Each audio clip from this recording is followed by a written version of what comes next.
Welcome to the online program to talk about the newest acquisition here at the Brunnier Art Museum, this chandelier, this beautiful chandelier behind me by Andy Paiko. My name is Adrienne Gennett, and I'm in the Brunnier Art Museum, part of University Museums here at Iowa State, and I'm the curator for the Brunnier Art Museum. So University Museums at Iowa State includes 5 different entities, as we've talked about in the past. The Brunnier Art Museum is the oldest museum here on campus, almost 50 years old in 2025. And then we have the Christian Petersen Art Museum on Central Campus, the Anderson Sculpture Garden right around Morrill Hall and the Christian Petersen Art Museum. The Farmhouse Museum, which is over in Central Campus also, and that is the oldest building on campus. And then we of course have all the Art on Campus collection, which is spread throughout campus, and you can easily walk around and see art anywhere you go. But today in the Brunnier Art Museum here in the Scheman Building, we are just off Lincoln Way and open to the public on Wednesdays through Fridays from 10 a.m. to 4 p.m. and on Saturday and Sunday from 1 p.m. to 4 p.m. And we have multiple different programs, both online like this one and in person for anyone in the public, the community, or around Iowa, or just passing through to come and visit us. So the Brunnier Art Collection includes a large decorative arts collection, much of it given by the Brunniers themselves, Anne and Henry Brunnier, who are incredibly important to the foundation of the museums here on campus. They in fact created this first museum, thus why it's named after them, by giving their collection and also giving funds to create the museum. So we honor their collection by continuing to build on that historic collection with new contemporary artists working in materials and media that align with that core collection from the Brunniers. And one of those artists is Andy Paiko, who created this beautiful chandelier behind me. My name is Andy Paiko. I'm from Portland, Oregon. 44 years old, I think. Been blowing glass for about 28 years now, so more than half my life at this point. I went to college in San Luis Obispo, California, partially because, number one, they had a glass studio. So I was able to go all through college sort of making glass and selling those objects. And it was a state college. And at that time, it was affordable enough so I paid for my college tuition by blowing glass. Never had another job. I've never actually had another job besides making glass since high school. My wife and I moved. So I was able to go all through college sort of making glass and selling those objects, and it was a state college. And at that time it was affordable enough so I paid for my college tuition by blowing glass. Never had another job. I've never actually had another job besides making glass since high school. Venetian tradition, they often work in teams of 2 and sometimes 3 or more people, but Cresswell and Carl Radke and those guys that I had apprenticed for so many years, they blew glass by themselves out in the country, and that's just sort of how I learned. I don't feel comfortable with a team. I'm more comfortable alone.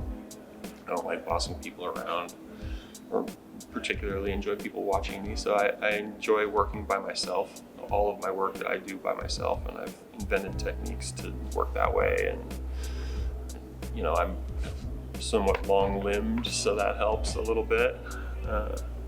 He is an artist, a glass artist, who works in the Venetian style of glass, where it's a very thin blowing type of glass, thin blown type of glass, with twists and really beautiful lines and symmetry. It is a type of glass making that has been practiced for a very long time.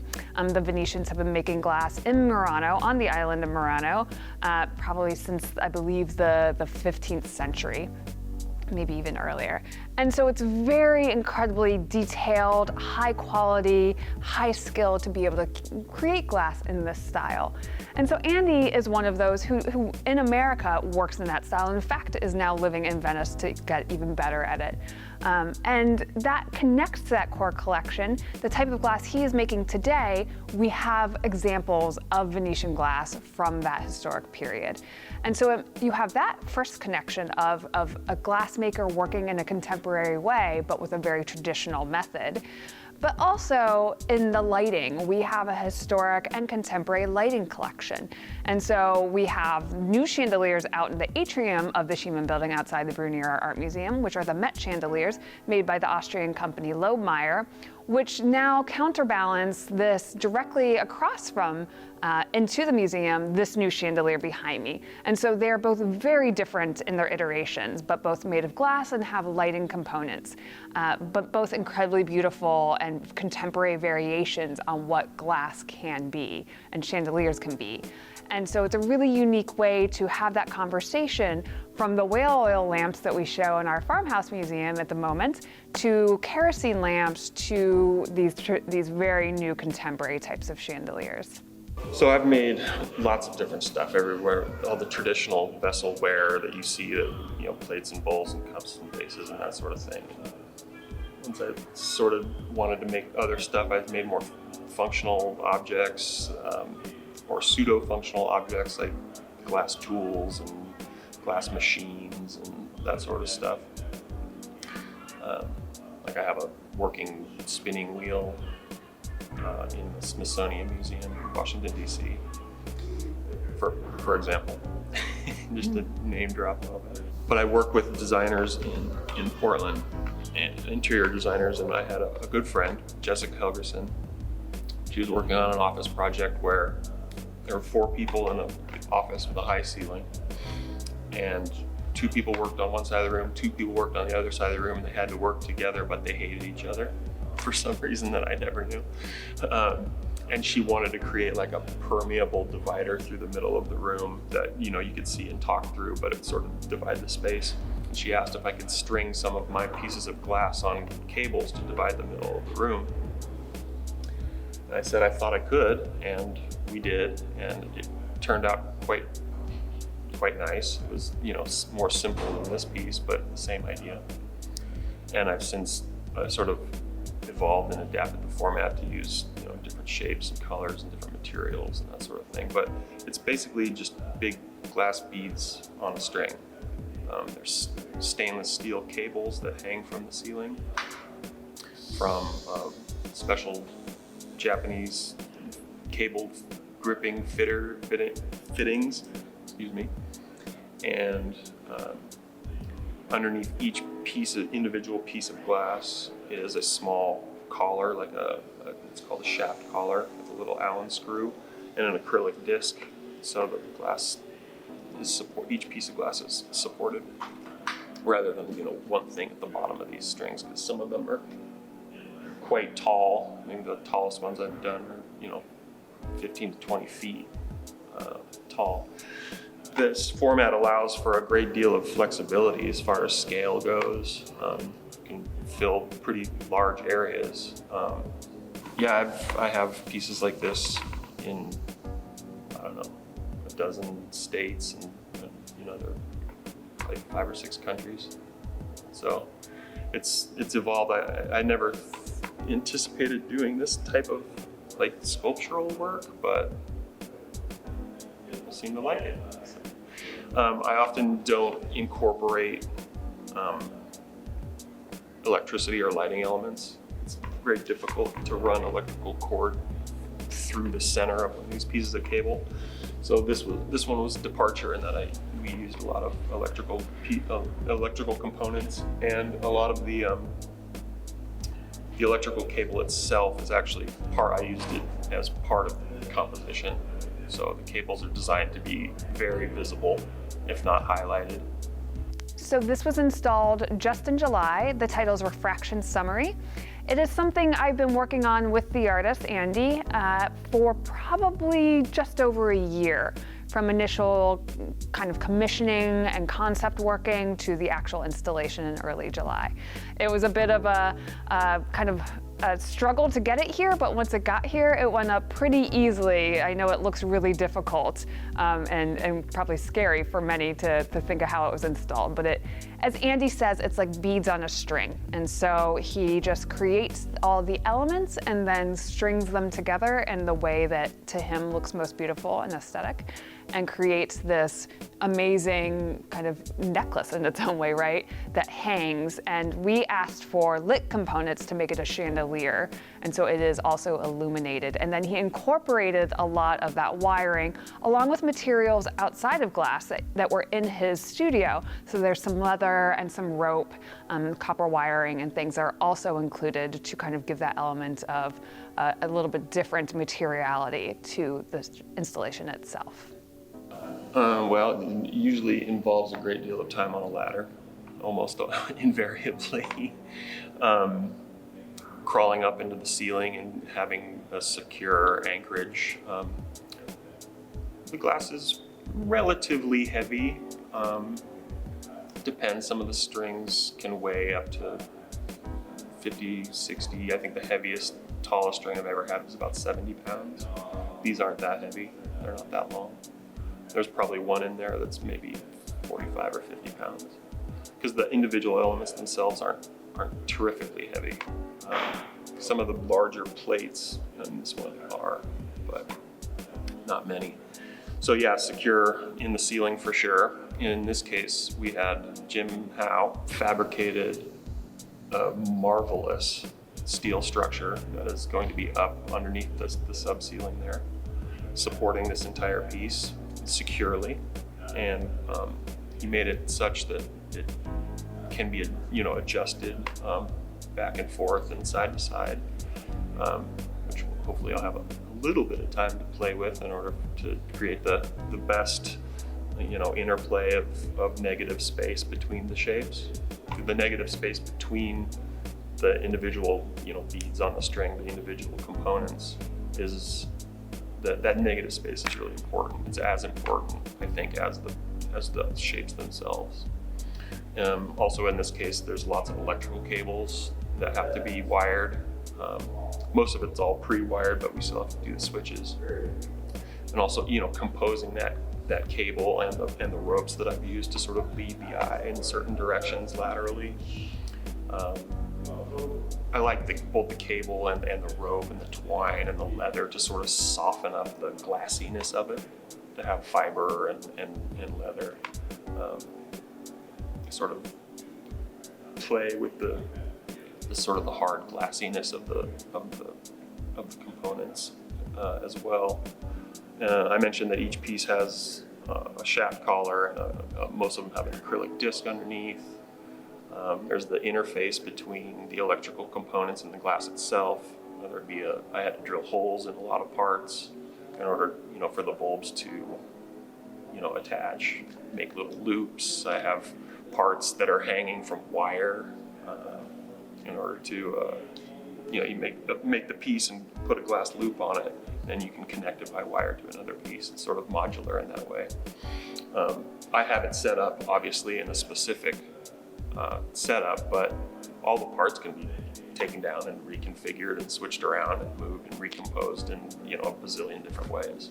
So I do some of that in real time as it goes up. Some things usually change, but yeah, it's all modular and can be reconfigured.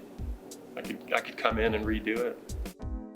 So within the chandelier, Andy very graciously included a few things that would represent Iowa State. So not only does this represent our historic collections in a contemporary way and add a really important contemporary artist, but we have some really beautiful elements that speak directly to those of us here at Iowa State.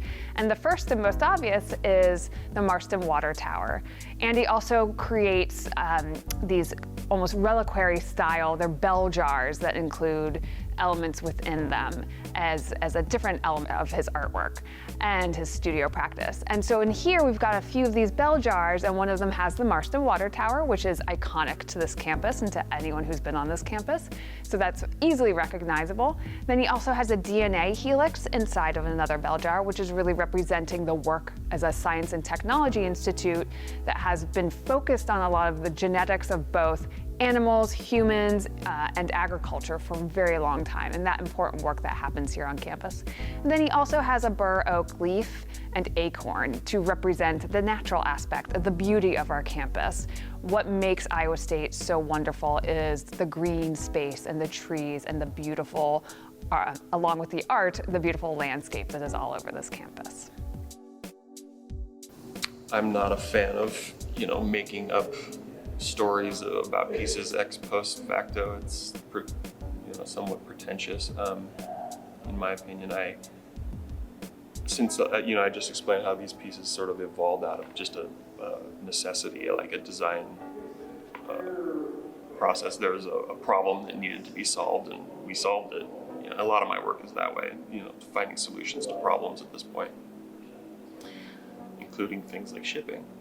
But no, there's no particular significance, but I do subscribe to a couple of ideas. Like when this piece was commissioned, I really wanted to let go a little bit more and put in some really fun and wild elements and use different materials like rope and twine and leather.